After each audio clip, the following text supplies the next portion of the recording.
Bonjour Monsieur Messière, comment allez-vous? Bonjour, je vais très bien, merci. Vous vous appelez Sébastien Messière, vous avez 43 ans et vous êtes donc magicien. Aujourd'hui, vous êtes présent à la radio énervée car hier et aujourd'hui, vous vous êtes produit sur la salle de l'Universal au CO de la Veuvez. Mais surtout car votre magie nous interpelle. Mais on vient de le dire, vous êtes magicien, mais pas seulement. Vous êtes aussi illusionniste, comédien, vous mimez et vous mettez en scène. C'est juste? C'est ça. Et j'écris également des spectacles. Comment vous arrivez à faire tout cela en même temps?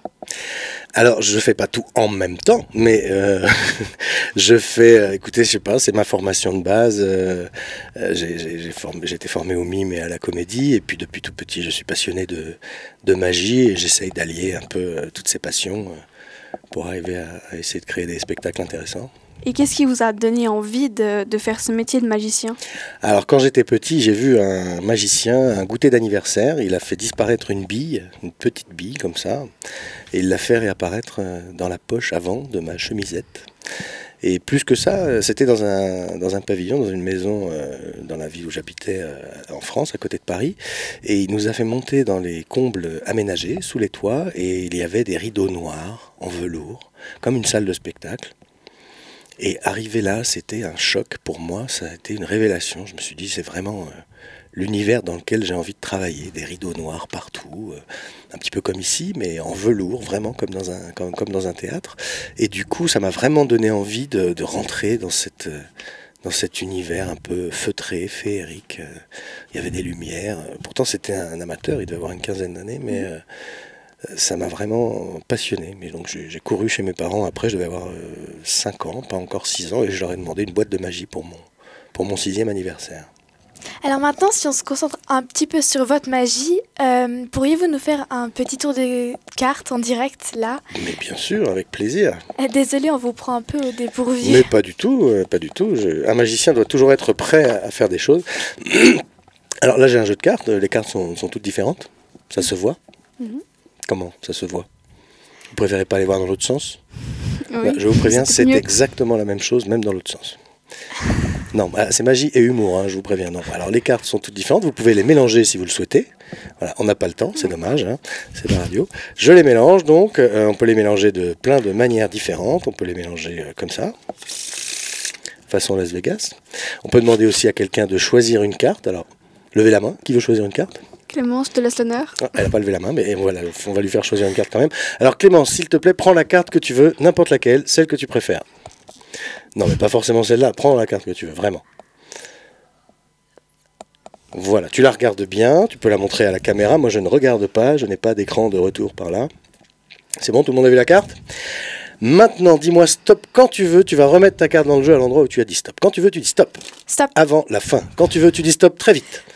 J'ai pas commencé, attention, entre le début et la fin, parfait. Stop. Stop ici, mets ta carte là, parfait. Je vais perdre la carte à l'intérieur du jeu en faisant plusieurs mélanges successifs, comme ça par exemple. Hop. Voilà, un petit mélange comme ça. À nouveau un petit mélange à l'américaine. Et attention, la carte va revenir sur le dessus du paquet. Je regarde pour qu'on voit si on voit bien à la caméra. Voilà, la carte, c'est celle-ci, le 4 de carreau. Non. C'est pas vrai? Non, c'est pas celle-là. C'est pas ça? Non. Non, sérieusement? Sérieusement. Ah, c'est un peu la honte. Bon, bah, donne-moi ta main alors, comme ça, s'il te plaît. Voilà. Est-ce qu'on la voit bien, la main à la caméra? Non, ici. Le 4 de carreau, qui est donc là. Je le pose à l'intérieur de ta main. Et tu claques les doigts comme ça, tu sais faire? Avec celle-là? Ouais. Et quelle était la carte? C'était un roi cœur. De cœur? Oui. C'était pas une dame, plutôt? Oui, une dame, oui. Voilà, je crois que c'est ça. La dame de cœur. Voilà. Ça, c'est un tour de magie. Wow, c'est impressionnant. Merci. D'ailleurs, vous avez combien d'années derrière vous de pratique? Alors je regarde derrière. Du coup, j'ai 43 ans, j'ai commencé à 6 ans, faites le calcul. Bah, 37 ans. Bravo. Ça fait 37 ans que je fais de la magie. Ouais. Et depuis ces 37 ans, comment vous avez appris à faire vos tours? Est-ce que c'est en s'inscrivant à une école de cirque ou de magie ou juste en lisant des livres et en regardant des vidéos? Alors, juste en lisant des livres, je ne dirais pas ça, parce que c'est très compliqué de lire des livres de magie, on ne comprend rien. Il faut vraiment beaucoup de concentration. Donc en fait, au départ, un petit peu comme tout le monde, j'ai eu des boîtes, des coffrets de magie pour les enfants. J'ai eu des magazines comme Mickey Magazine ou Pif Gadget, dans lesquels il y avait des tours de magie qu'on pouvait apprendre quand on était enfant. Et puis un jour, dans une bibliothèque, j'ai trouvé des livres de magie pour les enfants, toujours. On apprend des choses qui sont assez simples, mais qui sont quand même efficaces.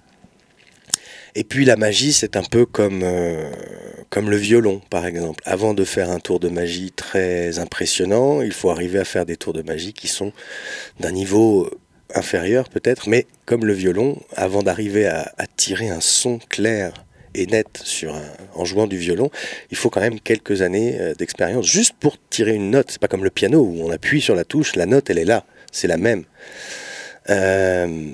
Voilà, il faut d'abord apprendre à maîtriser ses doigts, à maîtriser l'art de la parole. Il faut arriver à regarder les gens dans les yeux, à détourner l'attention, à attirer l'attention sur des points, à jouer avec les gens. Donc c'est vraiment très compliqué et très complet comme art. Et du coup, par la suite, j'ai trouvé dans des livres des adresses de boutiques spécialisées pour les magiciens, dans lesquels on trouve du matériel. Et petit à petit, j'ai monté des paliers progressifs comme ça de magie de plus en plus aboutis, jusqu'à rencontrer des magiciens professionnels qui m'ont aidé, avec lesquels j'ai échangé des choses. Et puis, sans prendre vraiment de cours particuliers. Et puis par la suite, je me suis lancé dans des spectacles dès que j'avais 8 ans à peu près. Je faisais des goûters d'anniversaire pour les enfants. Et on me donnait un peu d'argent comme ça. Et puis par la suite, j'ai fini par faire des goûters pour des associations, l'arbre de Noël du club de foot ou des choses comme ça. Et puis voilà. Et puis petit à petit, c'est devenu une passion avec laquelle j'ai commencé à gagner un peu ma vie. Et puis j'ai fait mes études et à la fin de mes études, j'ai décidé de devenir professionnel. Donc vous avez gradé en fait. C'est ça, c'est un peu ça. Et est-ce que directement quand vous avez reçu votre première boîte de magie pour vos 6 ans, si je ne me trompe pas, c'est là que vous avez réussi à faire votre premier tour de magie ? J'avais déjà un voisin qui m'avait rapporté des accessoires du Japon. C'était une petite boîte avec des pièces à l'intérieur, on faisait disparaître les pièces. Et c'était quelque chose il n'y avait pas besoin d'adresse particulière, parce qu'à 6 ans, c'est pas facile. C'était un objet truqué, mais qui était très très efficace, qui ne se vendait pas en France dans les centres commerciaux, mais qui se vendait au Japon déjà. Maintenant, on trouve des petits coffrets, des petites boîtes avec un tour de magie dans les magasins de jouets ou dans les magasins de jeux. À l'époque, ça se faisait pas, et donc j'ai commencé par ça, 2-3 tours de magie comme ça, qui étaient assez faciles pour les enfants, mais assez impressionnants quand même, parce que très très bien fait. Et donc, la boîte de magie que j'ai eue, qui était la boîte de Garcimore, un grand magicien d'origine espagnole qui travaillait en France à la télévision, j'ai commencé à travailler les tours les plus faciles, et puis ça m'a duré plusieurs années, puisqu'avant de maîtriser les tours les plus compliqués, il faut vraiment travailler beaucoup. Et du coup, c'est quoi le tour de magie que vous avez toujours rêvé de faire? Et vous l'avez déjà mis en scène? Alors, il y en a plusieurs. Il y a évidemment, maintenant j'en suis à mon 6e spectacle, donc les tours dont je rêvais vraiment quand j'étais petit, je les ai faits. Arriver à faire voler une spectatrice, arriver à voler moi-même, à disparaître moi-même. Ça, j'en ai réalisé plusieurs. Là, il y a un tour dont je rêve depuis un certain nombre d'années. Il s'agit avec une brique Tetra Pak de jus de fruits ou de lait, donc on ne voit pas le contenant. Il s'agit de demander aux spectateurs la boisson qu'ils veulent. Et donc je demande à une personne qui me dit un thé au lait par exemple, hop, je verse et c'est un thé au lait. Bon, je demande à un deuxième spectateur, qu'est-ce que vous voulez? Du soda. Je verse et c'est du soda. Quelqu'un d'autre me demande du vin, de la bière, et il peut y avoir 20 personnes comme ça qui demandent une boisson différente, et à chaque fois c'est une boisson différente. Et là où c'est intéressant, c'est que je demande aux gens de goûter la boisson. Je leur demande de se lever, de goûter la boisson, et si c'est bien la boisson qu'ils ont demandé, pas à peu près le goût, ni juste la couleur, non, le goût, et vraiment la boisson qu'ils ont demandé, je leur demande de s'asseoir. Et là, tout le monde s'assoit.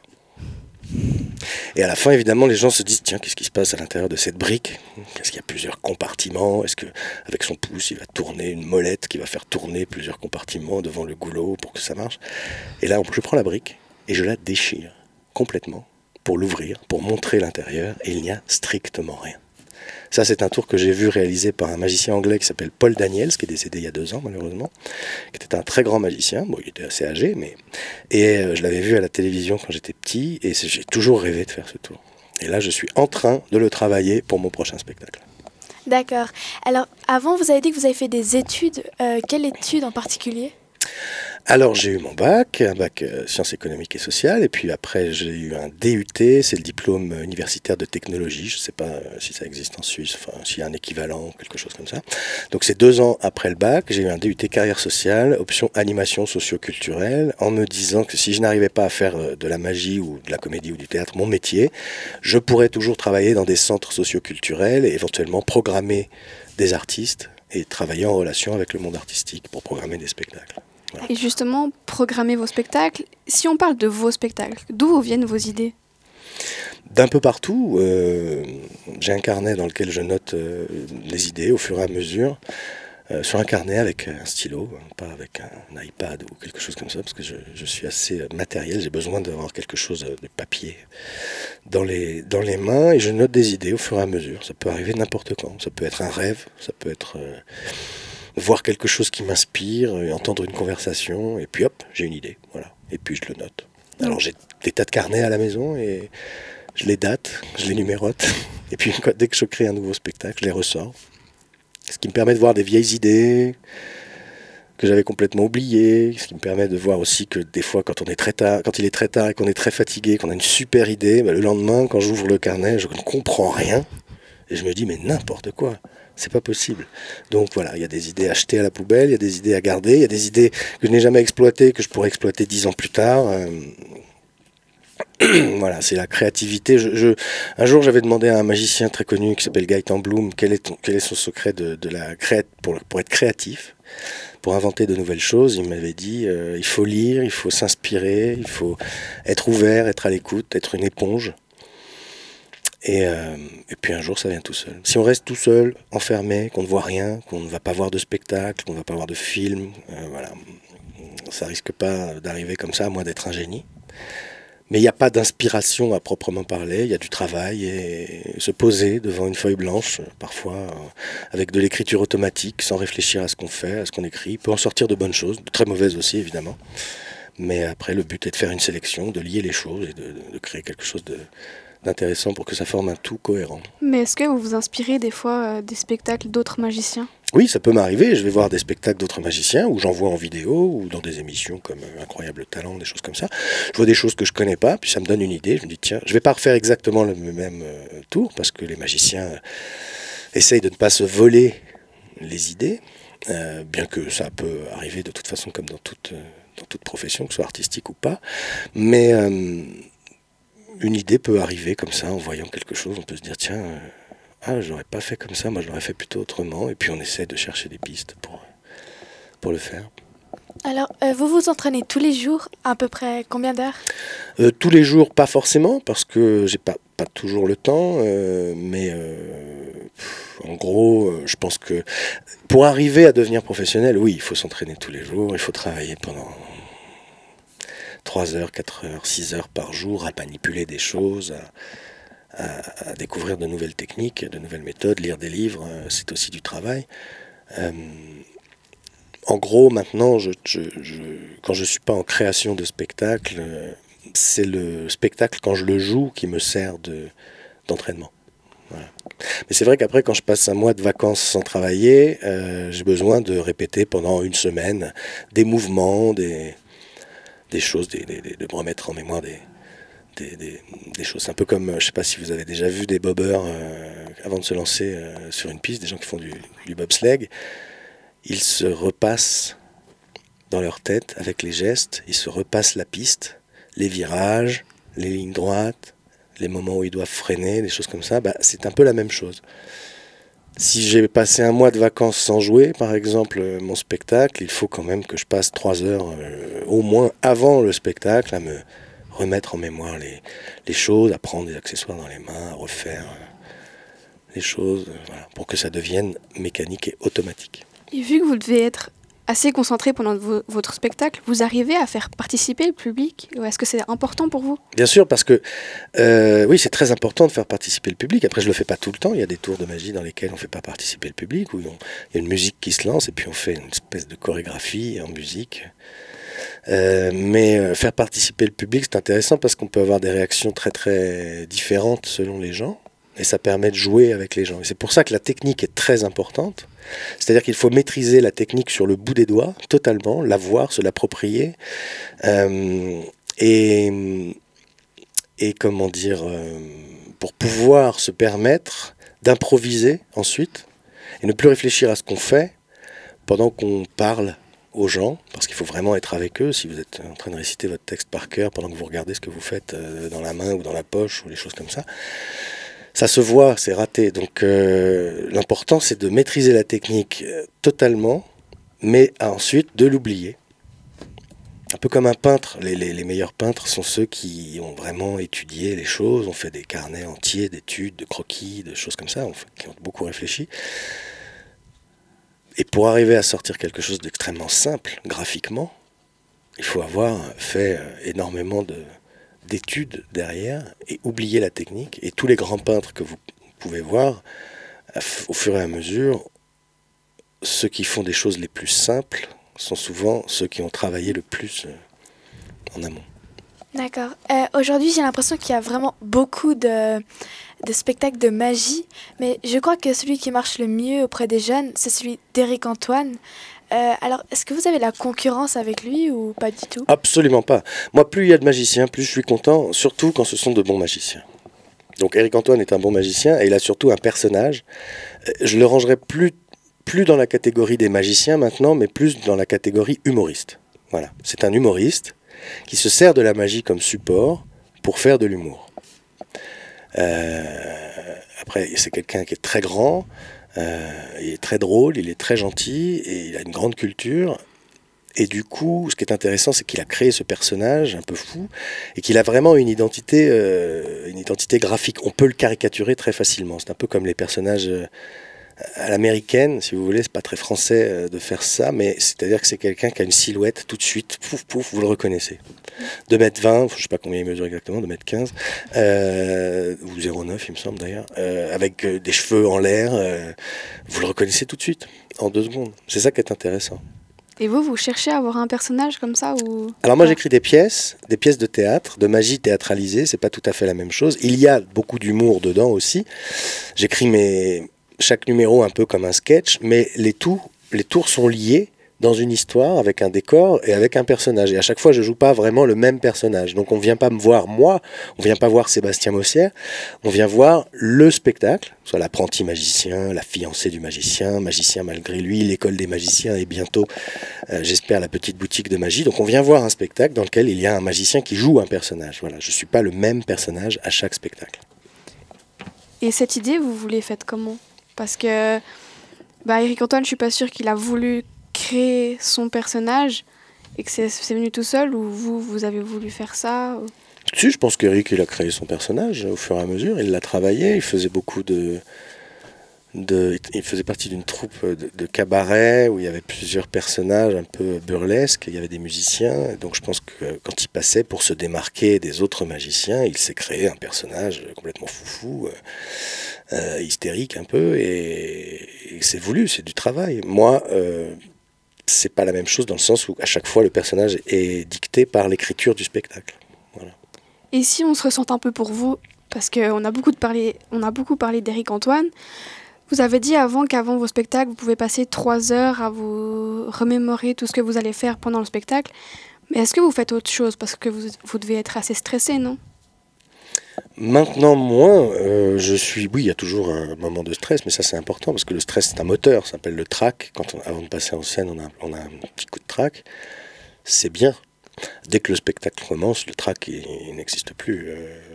Il y a toujours une petite appréhension de rater quelque chose ou que ça se passe pas bien, mais il faut arriver à transcender ça, à l'oublier pour pouvoir pouvoir proposer quelque chose d'intéressant et jouer le spectacle comme il doit être joué.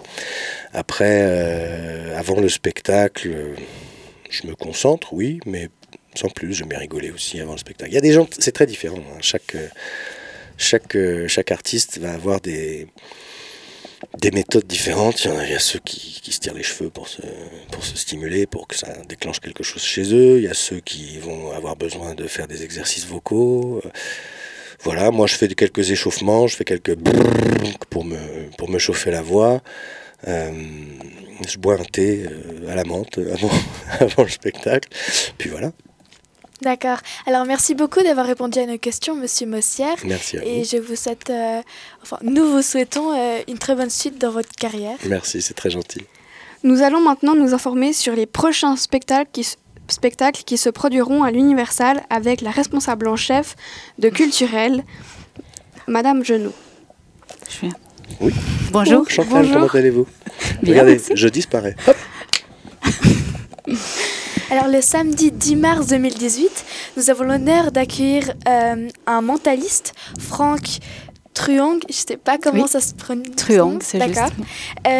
Voulez-vous nous parler un petit peu de cette représentation? Alors, on reste dans le domaine de la magie, puisque c'est un mentaliste. Son spectacle s'appelle « Tu penses, donc je sais ». Donc, on reste un peu dans le domaine. Après, c'est un peu différent, puisque c'est du mentalisme, mais voilà, c'est dans le même domaine magique.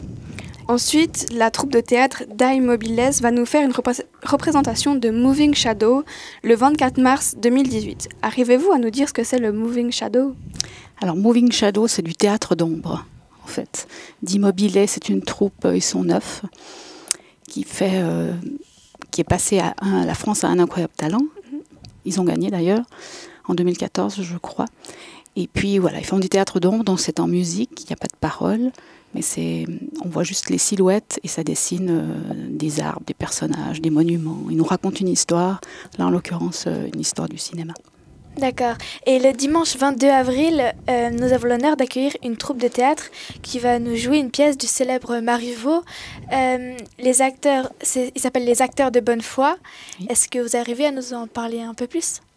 Alors oui, les acteurs de bonne foi, on accueille une troupe fribourgeoise cette fois, du Théâtre des Os, avec une ancienne élève du CO ici de la Vèze, qui a étudié ici, ensuite qui est devenue professionnelle, qui s'appelle Marie Fontana. Et puis elle joue dans cette troupe des acteurs de bonne foi. D'accord. Et par la suite, Olivier de Benoît viendra nous présenter son spectacle 0 sur 40. Je ne suis pas sûre qu'ils se disent comme ça. 0,40, oui. 0,40, le 2 mai 2018.